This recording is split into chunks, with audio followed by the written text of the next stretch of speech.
नमस्कार दोस्तों। आज है 19 अक्टूबर और आज के करंट अफेयर्स के प्रश्नोत्तरी कार्यक्रम में आपका स्वागत है। आज का पहला प्रश्न है, बृहस्पति ट्रोजन क्षुद्र ग्रहों का पता लगाने के लिए नासा द्वारा किस मिशन को लॉन्च करने की घोषणा की गई है। इसका पहला ऑप्शन है मिशन जूपी, दूसरा है मिशन लूसी, तीसरा है मिशन एक्सार्ड और चौथा है एक्सार्ड्स और चौथा मिशन एस्ट्रॉइड्स।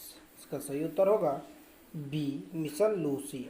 अमेरिकी स्पेस एजेंसी नासा बृहस्पति ग्रह के ट्रोजन एस्टेरॉइड्स पर रिसर्च करने जा रही है।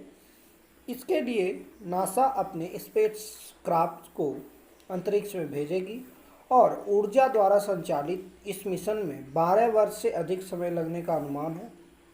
लगभग 6.3 बिलियन किलोमीटर की दूरी तय कर 8 क्षुद्र ग्रहों का परिभ्रमण करना और 4.5 बिलियन साल पहले बने सोलर सिस्टम की उत्पत्ति को लेकर नई जानकारी हासिल करना मिशन के उद्देश्य में शामिल वाले चट्टानी पिंड हैं जो ग्रहों की तुलना में काफ़ी छोटे होते हैं।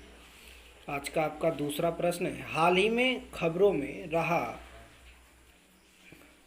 डिटॉक्सिंग पायलट प्रोजेक्ट किस नदी से संबंधित है। इसका पहला ऑप्शन है गंगा, दूसरा लूखा, तीसरा जमुना और चौथा साबरमती। इसका सही उत्तर होगा बी, लूखा। हाल ही में मेघालय सरकार ने दावा किया है कि एक डिटॉक्सिंग पायलट प्रोजेक्ट ने मृतप्राय लूखा नदी को पुनर्जीवित कर दिया है।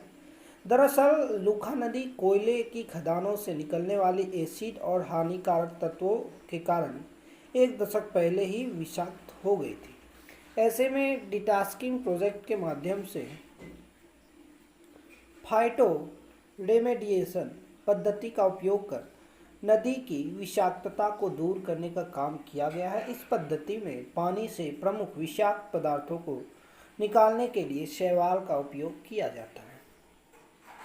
आज का आपका तीसरा प्रश्न है, निम्नलिखित में से किस वर्ष 2021 के लिए अर्थशास्त्र के क्षेत्र में नोबेल पुरस्कार से सम्मानित किया जाएगा। इसका पहला ऑप्शन है पॉल आर मिलग्रोम और रॉबर्ट बी विल्सन, दूसरा ऑप्शन है पॉल क्रुगमैन, तीसरा ऑप्शन है David card, Joshua D Angrist और गुइडो इम्ब्रेंस, चौथा है रिचर्ड एन थेलर। इसका सही उत्तर होगा सी। अर्थशास्त्र के क्षेत्र में वर्ष 2021 के लिए नोबेल पुरस्कार 3 अर्थशास्त्रियों को संयुक्त रूप से प्रदान किया जाएगा। ये 3 अर्थशास्त्री हैं David card, Joshua D Angrist और तीसरे हैं गुइडो डब्ल्यू एम्ब्रेंस। ठीक, ये तीनों अर्थशास्त्री अमेरिका से संबंधित है। इनमें डेविड कार्ड कैलिफोर्निया विश्वविद्यालय बर्कले में प्रोफेसर हैं, तो वही Joshua Angrist Massachusetts institute of technology में और गुइडो इम्ब्रेंस स्टैनफोर्ड यूनिवर्सिटी में प्रोफेसर हैं। आज का आपका चौथा प्रश्न है, हाल ही में किस संस्थान ने इकोलॉजिकल थ्रेट रिपोर्ट 2021 जारी की है। इसका सही पहला ऑप्शन है institute of economics and peace, दूसरा ऑप्शन है विश्व बैंक, तीसरा ऑप्शन है एमनेस्टी इंटरनेशनल और चौथा ऑप्शन है संयुक्त राष्ट्र पर्यावरण कार्यक्रम। इसका सही उत्तर होगा ए। हाल ही में अंतर्राष्ट्रीय think tank institute of economics and peace ने इकोलॉजिक थ्रेट रिपोर्ट 2021 पारिस्थितिक खतरों, लचीलापन और शांति को समझाना जारी की है। रिपोर्ट में 178 देशों को शामिल किया गया है। इसमें जनसंख्या वृद्धि, जल तनाव, खाद्य असुरक्षा, सूखा, बाढ़, चक्रवात और बढ़ते तापमान पर सबसे हालिया वैज्ञानिक अनुसंधान शामिल है। यह ETR का दूसरा संस्करण है। कहा गया है कि 30 देशों में लगभग 1.26 बिलियन लोग अत्यधिक पारिस्थितिकी जोखिम का सामना कर रहे हैं। आज का आपका पांचवा प्रश्न है कि हाल ही में राष्ट्रीय मानवाधिकार आयोग का 28वां स्थापना दिवस मनाया गया। राष्ट्रीय मानवाधिकार आयोग के संबंध में कौन सा कथन सत्य है। पहला कथन है यह एक संविधानिक संस्था है। दूसरा है इसके अध्यक्ष और सदस्यों की नियुक्ति राष्ट्रपति द्वारा प्रधानमंत्री की अध्यक्षता वाली समिति की सिफारिशों के आधार पर की जाती है। इसका पहला ऑप्शन है केवल एक, दूसरा ऑप्शन है केवल दो, तीसरा ऑप्शन है एक और दो दोनों, और चौथा ऑप्शन है न तो एक न तो दो। इसका सही उत्तर होगा बी, केवल दो। राष्ट्रीय मानवाधिकार आयोग एक स्वतंत्र वैधानिक संस्था है जिसकी स्थापना मानवाधिकार संरक्षण अधिनियम 1993 के प्रावधानों के तहत 12 अक्टूबर 1993 को की गई थी। मानवाधिकार आयोग का मुख्यालय नई दिल्ली में स्थित है। यह संविधान द्वारा प्रदत्त मानवाधिकारों जैसे जीवन का अधिकार, स्वतंत्रता और अधिकार एवं समानता का अधिकार आदि की रक्षा करता है और उनके प्रहरी के रूप में कार्य करता है।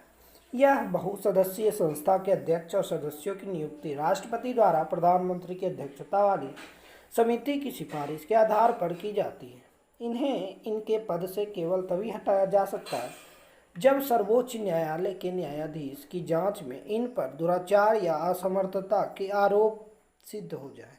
राष्ट्र के स्तर पर राज्य मानवाधिकार आयोग में अध्यक्ष और सदस्यों की नियुक्ति राज्यपाल द्वारा की जाती है।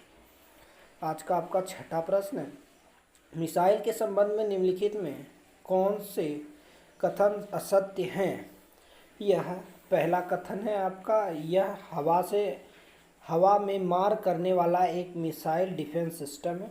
दूसरा है यह इसे रूस द्वारा निर्मित किया गया है। तीसरा ऑप्शन है यह 400 किलोमीटर के दायरे में आने वाले क्रूज और बैलिस्टिक मिसाइलों को खत्म कर देने में सक्षम है। इसका चौथा ऑप्शन है इसके 3 प्रमुख अंग हैं, मिसाइल लॉन्चर, रडार और कमांडर सेट। इसका सही उत्तर होगा ए। S-400 मिसाइल डिफेंस सिस्टम एक एयर डिफेंस मिसाइल सिस्टम है जिसे रूस ने बनाया। इसे सतह से हवा में मार करने वाला दुनिया का सबसे सक्षम मिसाइल डिफेंस सिस्टम माना जाता है। इसके 3 प्रमुख अंग हैं जिनमें मिसाइल लॉन्चर, रडार और कमांड सेंटर शामिल है। यह air defence missile system 400 kilometre के दायरे में आने वाली क्रूज और बैलिस्टिक मिसाइलों के साथ 5वीं पीढ़ी के लड़ाकू विमानों को भी खत्म कर देने में सक्षम है। भारत इस मिसाइल को रूस से खरीद रहा है जिस पर अमेरिका को आपत्ति है। आज का आपका 7वां प्रश्न है, हाल ही में अब्दुल कादिर खान का निधन हो गया, यह कौन थे? इसका पहला ऑप्शन है सीरिया के निवर्तमान राष्ट्रपति, और दूसरा ऑप्शन है नोबेल शांति पुरस्कार के पूर्व विजेता, तीसरा ऑप्शन है पाकिस्तान के परमाणु वैज्ञानिक, और चौथा ऑप्शन है अफगानिस्तान के मशहूर टीवी कॉमेडियन। इसका सही उत्तर होगा सी, पाकिस्तान के परमाणु वैज्ञानिक। हाल ही में पाकिस्तान के परमाणु वैज्ञानिक अब्दुल कादिर खान का निधन हुआ है। उनका जन्म भोपाल के गिन्नौरी इलाके में हुआ था। बाद में साल 1951 में पाकिस्तान चले गए थे। उन्हें पाकिस्तान के परमाणु कार्यक्रमों का जनक कहा जाता है। आज का आठवां प्रश्न है, हाल ही में निम्नलिखित में से किस नेशनल पार्क का नाम बदलकर रामगंगा राष्ट्रीय उद्यान करने का प्रस्ताव दिया गया है? पहला आपका ऑप्शन है नामदफा राष्ट्रीय पार्क, दूसरा बांधवगढ़ नेशनल पार्क, तीसरा हेमिस राष्ट्रीय पार्क और चौथा जिम कॉर्बेट नेशनल पार्क। इसका सही उत्तर होगा जिम कॉर्बेट नेशनल पार्क। हाल ही में केंद्र सरकार ने जिम कॉर्बेट नेशनल पार्क का नाम बदलकर रामगंगा नेशनल पार्क करने का प्रस्ताव रखा है। बता दें कि जिम कॉर्बेट राष्ट्रीय उद्यान उत्तराखंड के नैनीताल जिले में स्थित है।